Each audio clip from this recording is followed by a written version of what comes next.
Sarap mga kois. Ako'y excited ng mga kois. Ang sarap nito mga kois.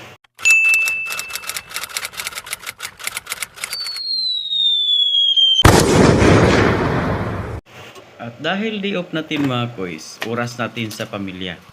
At kahit nasa bahay tayo, patuloy pa rin tayo sa pagluluto.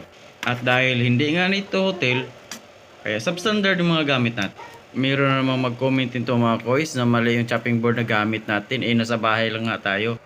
At dahil request ng pamilya, ay tinulang isda muna tayo mga kois. Hindi na dapat i-tally ito mga kois kung paano kinat yung isda, paano pakulo ng tubig.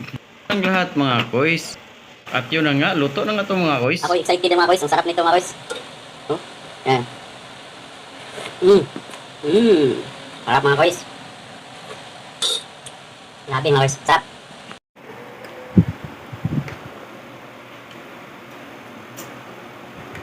May pa lang. Siyempre, ako na yan. Kaya masarap yan. Ganon lang kasimple at kadali. May ulam na kagad mga kois. Busog na yung pamilya. Ayun! Sa susunod mga kois, abangan